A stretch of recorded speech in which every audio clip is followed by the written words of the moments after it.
नमस्कार, स्वागत है आप सभी का माध्यम टीवी पर। शुरुआत करेंगे व्यूज की। मैं हूं गरिमा रितेश। राजस्थान के बिगड़ती कानून व्यवस्था को लेकर शुक्रवार को पूरे राज्य भर में एबीवीपी ने जिला कलेक्ट्रेट पर गहलोत सरकार और पुलिस प्रशासन के खिलाफ विरोध प्रदर्शन किया। अखिल भारतीय विद्यार्थी परिषद झुंझुनू द्वारा बिगड़ती कानून व्यवस्था और राजस्थान विश्वविद्यालय में विद्यार्थियों पर दर्ज हुए झूठे मामलों के विरोध में प्रदर्शन किया गया।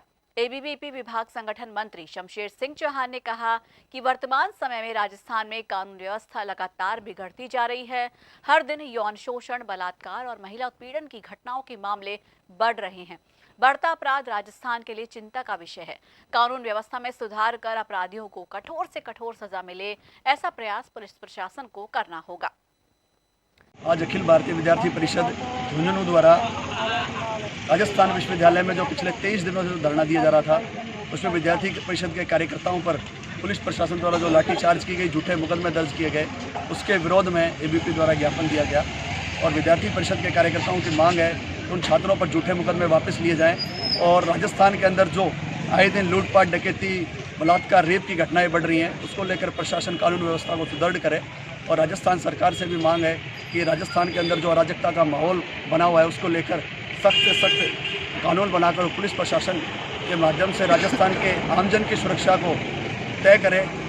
जिला प्रशासन द्वारा शहर की सुचारू व्यवस्था के मद्देनजर शहर का नंगली सर्किल से मन्नी के बड़ तक जाने वाली सड़क को आदर्श सड़क के नाम से घोषित किया है। ऐसे में सड़क पर यातायात सुचारू हो और लोग सफेद पट्टी के बाहर अपने वाहन खड़े ना करें। इसके लिए यातायात पुलिस द्वारा दिन भर लोगों से माथापच्ची की जा रही है। यातायात पुलिस के अधिकारी रमेश्वर दयाल ने बताया कि ये रोड आदर्श पथ नजर आए, इसके लिए ट्रैफिक पुलिस द्वारा लोगों को समझाइश भी की जा रही है और सफेद पट्टी का उल्लंघन करने वाले वाहन चालकों के खिलाफ चालान की कार्रवाई भी की जा रही है। शहर का ये मार्ग 750 मीटर का है, जो आदर्श रोड के रूप में जिला प्रशासन ने बनाया है। आम जनता को देखिए, हम ये कहना चाह रहे हैं कि इस पर एक सुरक्षित मार्ग, आदर्श मार्ग है, सुरक्षित मार्ग होना आवश्यक है। इस पर कोई दुर्घटना नहीं होनी चाहिए। सभी आदमी चलें तो नियम कायदे कानून से चलें, यातायात नियमों का उल्लंघन न करें। समझाइश भी की जा रही है और उन लोगों का चालान भी किए जा रहे हैं। अलवर सरस डेयरी में गुरुवार शाम को दो पक्षों के बीच झगड़ा और मारपीट हो गई। दोनों पक्षों ने अरावली विहार थाने में मामला दर्ज कराया। अरावली विहार थाना पुलिस ने बताया कि अलवर सरस डेयरी के वरिष्ठ निजी सहायक दिनेश कुमार गुप्ता ने मामला दर्ज कराया है।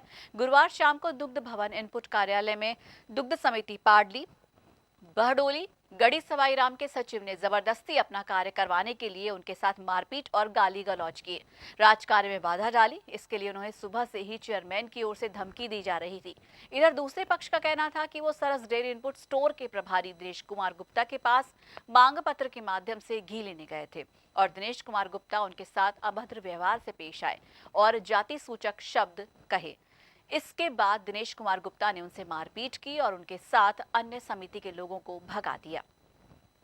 मेरा नाम कालू राम है। कहाँ से आए हैं आप? मैं बैठको से। बताइए, क्या किस लिए आए थे आप? मतलब कोई 25 टीन घी था, वो 25 टीन हमारे चीफ साहब है जो मतलब रिटायरमेंट हुए नगद में, तो वो रिटायरमेंट हुए, उनको हटाई तो उधर छड़ रही और ये मतलब नगद में पैसे जमा करवा दिए बैंक में जमा करा करके भी मतलब घी नहीं दे रहा। हम सेक्रेटरी हैं, ये दिनेश जी हैं और मतलब हम सेक्रेटरी हैं, हमारी पैदा करते हैं, हम इनको दूध बेचते हैं, हमारे ये नौकरी करते हैं, उसके बाद में भी हमको घी नहीं मिल रहा है। बताओ, उधार लेते हैं जब तो कोई बात नहीं है, पर लेकिन नगद में भी इन्होंने मतलब मना कर दिया। और मैंने फ़ोन से बात की पी&आई से, पी&आई ने ये बोल रही कि मतलब है कि ठीक है साहब कालू, उधर उनको भेज देना, अलाउड करवा लें। अलाउड कर लिया, उसके बाद में पैसे जमा करा दिए, उसके बाद में घी नहीं होगा। क्या मैं बात नहीं करता? मैं क्यों करूँ बात करे? क्यों, कौन है करे? तो ऐसा है मतलब है का ऊट पटांग मतलब है। आए दिन, कल भी मेरे को 1 टीन घी मांगा तो 1 टीन भी घी नहीं दिया। हमारा सोसाइटी है, कल भी आया था। अभी मालूम पड़ा है, उसके बाद मैं थाने में आया हूँ। अभी कुछ किसान हमारे यहाँ पे समिति सचिव बैठे हुए हैं, जिनके साथ दिनेश गुप्ता नाम का एक पीए है, वैसे तो एमडी का, और उसको नियम विरुद्ध यहाँ पर प्रभारी यहाँ पर लगा रखा है दुग्ध भवन में। उसके द्वारा आज सुबह 11 बजे भी एमडी साहब के कहने के बावजूद भी एक समिति को 25 से 30 टीन घी चाहिए था। पूरा पैसा जमा हो गया। उसके बाद एमडी साहब ने भी कहा और मैंने भी कहा उसको, उसके बावजूद भी उसने कहा मैं घी नहीं दूंगा। मैंने कहा क्यों नहीं दोगे आप घी के साथ? मैं तो नहीं दूंगा। तो एमडी साहब ने कहा आपको देना पड़ेगा, मेरा ऑर्डर मानना पड़ेगा। उसके बाद भी उसने ऑर्डर नहीं माना और घी नहीं दिया, उसके बाद उसको वहाँ से ट्रांसफ़र कर दिया गया है।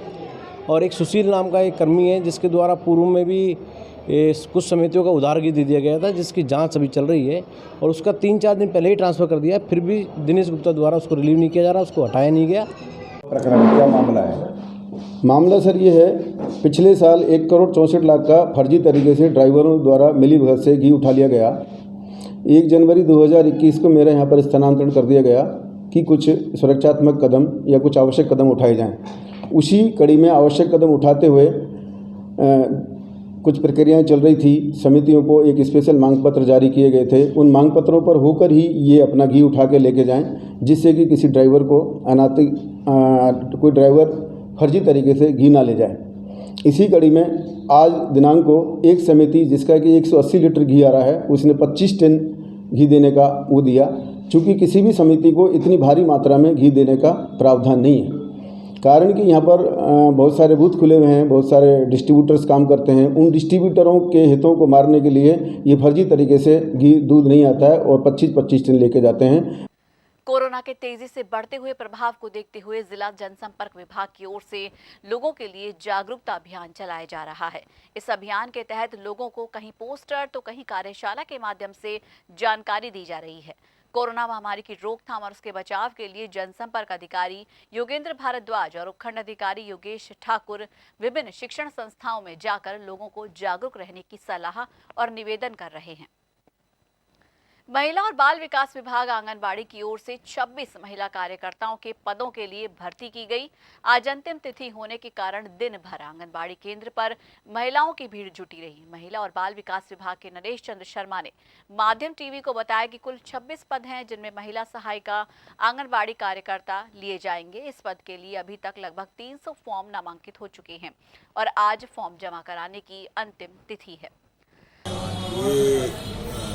जो आंगनबाड़ी कार्यकर्ता सहायिका सहयोगिनी के लिए हमने 4 तारीख को विज्ञप्ति निकलवाई थी, जिसकी लास्ट डेट 19 तारीख है। इनमें अभी तक लगभग 300 के आसपास फॉर्म आ चुके हैं और 19 तारीख का आज लास्ट डेट है, तो 6 बजे तक ये फॉर्म मिल जाएंगे। उसके बाद ये क्लोज कर देंगे। सोडावास के निकटवर्ती चिरुनी गांव से श्याम मित्र मंडल के तत्वावधान में 51 पदयात्रियों का जत्था खाटू के लिए शुक्रवार को विधि विधान से तिलक लगाकर बाबा की पूजा अर्चना कर ध्वज हाथ में लेकर रवाना किया गया। गांव की महिलाओं ने मंगल गीत गाकर पदयात्रियों को फूलों की वर्षा कर रवाना किया। और इसी के साथ ही व्यूज में वक्त हो चला एक छोटे से ब्रेक का। कहीं मत जाएगा, जल्द लौट रहे एक छोटे से ब्रेक के बाद।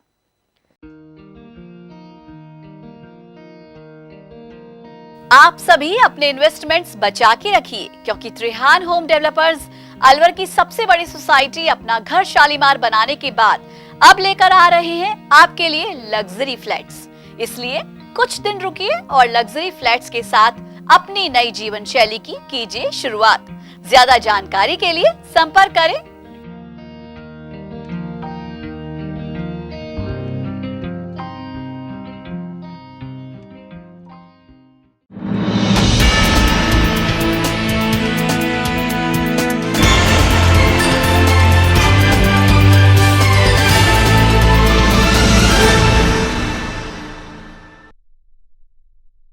एक बार फिर से स्वागत है आप सभी का। आप देख रहे हैं माध्यम पर व्यूज। रुक करेंगे कुछ और खबरों का। पिछले कई सालों से ट्रैफिक थानों में चल रहे मामलों में फाइलों का निस्तारण शुक्रवार को थाने में किया गया। इस दौरान सन 2015 से लेकर 2017 तक के रजिस्टर्ड मामलों की तल्पी की गई। यातायात पुलिस के सहायक उप निरीक्षक रामेश्वर दयाल ने बताया कि विभिन्न मामलों में यातायात थाने में पेंडिंग मुकदमा और अन्य कागजातों की तल्पी की जा रही है, जिसकी जानकारी और डिस्पोज पुलिस लाइन में किया जाएगा।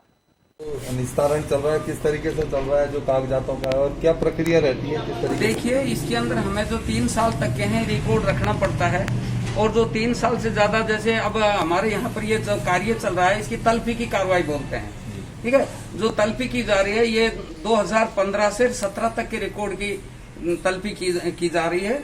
तो इसके लिए हम इनको सभी को एक सूचीबद्ध तरीके से सूची बनाई जा रही है। तो इनका बाद में क्या किया जाएगा? ये हम जमा करा देंगे, हमारे स्टोर है पुलिस लाइन में, वहाँ पर जमा करा देंगे। उनको एक रसीद देंगे, पूरा ये सामान देंगे और उनसे रिसिप्ट ले लेंगे, ये सामान हमने आपको वो किया है। इसका निस्तारण राज्य सरकार के द्वारा किया जाएगा। राज्य सरकार के आदेश के बाद अब जिला पुलिस भी कोरोना महामारी की रोकथाम और उसके बचाव के लिए एक बार फिर से मैदान में कूद पड़ी है। शुक्रवार को अलवर शहर कोतवाली थाना पुलिस ने चूड़ी मार्केट में बिना मास्क के खरीदारी कर रहे महिला और पुरुषों की रसीद काटी। कोतवाली पुलिस ने 5 टीमें बनाकर बाजार में बिना मास्क और बिना सोशल डिस्टेंसिंग के खरीदारी कर रहे लोगों के चालान काटे। पुलिस ने बताया कि जिला पुलिस अधीक्षक तेजस्विनी गौतम के आदेश के मुताबिक ये कार्रवाई की जा रही है। हाँ जी, बताइए बाजारों में किस तरह के चालान काटे जा रहे हैं? श्रीमान पुलिस अधीक्षक महोदय के आदेशानुसार बिना मास्क के और सोशल डिस्टेंसिंग के मास्क काटे जा रहे हैं। कोरोना का प्रभाव ज़्यादा बढ़ रहा है, इस वजह से राज्य सरकार के आदेशानुसार मास्क के चालान किए जा रहे हैं। कितने का चालान किया जा रहा है? सोशल डिस्टेंसिंग का 100 रुपये का है, बिना मास्क का 500 रुपये का चालान है। इसके निर्देशानुसार श्रीमान पुलिस अधीक्षक महोदय जिला अलवर के आदेशानुसार मास्क और सोशल डिस्टेंसिंग के चालान काटे जा रहे हैं। अभी तक कहाँ चालान काटे गए? इधर चूड़ी मार्केट, बजाज बाजार, ऑफ सर्कस, घंटाघर और कोतवाली थाने से 5 टीमें बनाई गई हैं। अलग अलग कार्रवाई की जा रही है। लोगों को सुधारने और शहर के सौंदर्य को बढ़ाने के लिए नगर परिषद द्वारा चलाए जा रहे पोस्टर अभियान में, जिसके तहत मैं शहर का दुश्मन हूं, मैं बाजार का दुश्मन हूं, मैं व्यापार का दुश्मन हूं, क्योंकि मैं अपने सामान को दुकान के बाहर सड़क पर फैला कर रखता हूं ताकि कोई ग्राहक मेरी दुकान तक ना पहुंचे। इन शब्दों का विरोध करते हुए जिला व्यापार महासंघ ने कड़ी आपत्ति जताई है।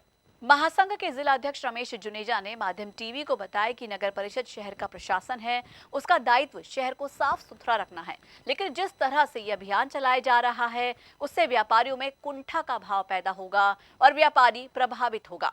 इस तरीके के अभियान की महासंघ पूरी तरह से निंदा करता है। गलत लिखे बने, उसमें क्या कहना? देखो जी, नगर परिषद शहर का प्रशासन है और शहर प्रशासन का पूरा काम होता है शहर का ध्यान रखना, लेकिन इस तरह से जो उन्होंने शब्द लिखे हैं, एक सरकार प्रशासन द्वारा ये शब्द लिखे जाएं, ये मैसेज व्यापारियों के खिलाफ जाता है और इस तरह के शब्दों से व्यापारियों को बहुत तगड़ा रोष भी है, नाराज़गी भी है। मैं समाज का दुश्मन हूँ, मैं व्यापार का दुश्मन हूँ, ये कौन सा तरीका हुआ? भाई डस्टबिन लगवाने हैं, आप व्यापारियों को बुलाए, महासंघ बना हुआ है, आप बताइए, सब एक आदेश है आपके लिए। सब व्यापारी डस्टबिन लगा रहे हैं ऑलरेडी। अतिक्रमण कहीं हो रहा है, आप व्यापारियों की मीटिंग बुलाएं, समय रेखा तय करें, सीमा तय करें। ऑलरेडी 3 बार मीटिंगें हो चुकी हैं, कमिश्नर के यहाँ हो चुकी हैं, कलेक्टर साहब के यहाँ हो चुकी हैं, पूर्व कलेक्टर साहब के यहाँ हो चुकी हैं।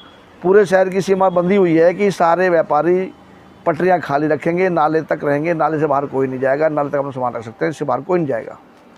उसके बाद रोज़ आप गाड़ियाँ चलाओ और सब अतिक्रमण है, कहीं आपको अतिक्रमण है तो आप सीमा बांधने साहब यहाँ तक जाओगे, आप व्यापारी अपने आप बाहर नहीं जाएगा।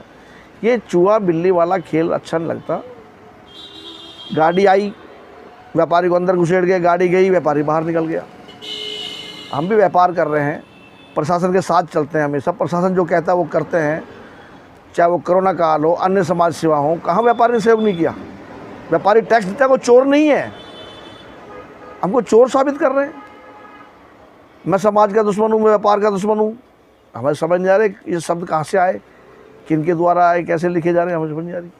इसलिए कल शाम से पूरे बाज़ार में चर्चा है, चर्चा भयंकर रूप से है।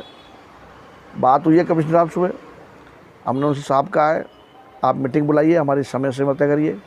डस्टबिन की बात है, व्यापारी ऑलरेडी डस्टबिन लगा रहे हैं, जो नहीं लगा रहे हैं उनको संदेश दे दिए, हम दे देंगे, लगवाएंगे, कचरा कोई नहीं फैलाएगा, अच्छी बात है।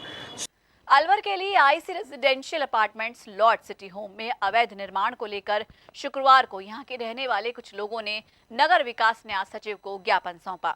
ज्ञापन के माध्यम से महेश निहालवानी ने बताया कि लॉर्ड सिटी होम में अवैध तरीके से मूर्ति निर्माण का काम किया जा रहा है, जबकि वो जगह पार्क के लिए है। इस मामले को लेकर न्यास ने तुरंत प्रभाव से रोकथाम की, लेकिन फिर भी न्यास के आदेशों की अवमानना हो रही है। मैं यहाँ न्याय सचिव महोदय को ज्ञापन देने इसलिए आया हूँ क्योंकि 16 तारीख को मैंने लॉर्ड सिटी होम में अवैध निर्माण के लिए एक प्रार्थना पत्र प्रस्तुत किया था, जिसके रिगार्डिंग तत्काल प्रभाव से मैडम ने एक नोटिस जारी किया था अवैध निर्माण को रुकवाने बाबत। लेकिन कल रात 18 तारीख को रात्रि के समय इन जो अवैध निर्माण कर रहे थे इनके द्वारा मैडम के द्वारा जो आदेश दिए गए थे उसके विरुद्ध और मूर्ति की स्थापना कर दी गई, जो कि अवैध है। जहां ये मूर्ति की स्थापना हुई है, जहां ये इसका निर्माण हुआ है, वहां पार्किंग की ज़मीन थी और पार्क की ज़मीन थी, ग्रीन पार्क की ज़मीन थी, जो कि यूआईटी के लेआउट प्लान के विरुद्ध है। इसकी शिकायत हम 16 तारीख को कलेक्टर महोदय के यहाँ भी दे के आए थे। अब तक कोई कार्रवाई नहीं हुई है। लॉर्ड सिटी होम के मालिक मनोज चाचान की तानाशाही जारी है। कौन सी मैडम को आपको ज्ञापन दिया था? मैंने अर्तिका शुक्ला जी जो न्याय सचिव हैं उनको मैंने ज्ञापन दिया था 16 तारीख को। क्या मांग है आपकी? हमारी मांग ये है, जो भी अवैध निर्माण हो रहा है उसको तुरंत प्रभाव से रुकवाया जाए और उस पर तुरंत जो बिल्डर है उसके खिलाफ कार्रवाई करी जाए। यदि ये अवैध निर्माण नहीं रुकता है तो क्या करेंगे आप? अगर ये अवैध निर्माण नहीं रुकता है तो हम आगे जो भी कानूनी कार्रवाई होगी वे करेंगे। क्या नाम है आपका? मेरा नाम महेश न्यालवानी है। Lord city home Arian tower 104 का मैं निवासी हूँ। कोविड-19 से खतरा फिलहाल थमा नहीं है, इसे हल्के में बिल्कुल भी ना लें, क्योंकि कई जगहों पर फिर से कोरोना के मामलों में इजाफा नजर आ रहा है। इसलिए बिना मास्क लगाए घर से बाहर कदम ना रखें, क्योंकि 2 गज दूरी, मास्क है जरूरी, इस बात को ध्यान रखें। माध्यम टीवी आप सभी से यही गुजारिश कर रहा है। तो आज के लिए व्यूज में बस इतना ही। अपने इलाके की हर खबर जानने के लिए आज ही अपने स्मार्टफोन पर यूट्यूब चैनल से सब्सक्राइब कीजिए माध्यम टीवी और देखें खबरों के साथ साथ मनोरंजन और हर तरह की जानकारी पाने के लिए रोचक कार्यक्रम। नमस्कार।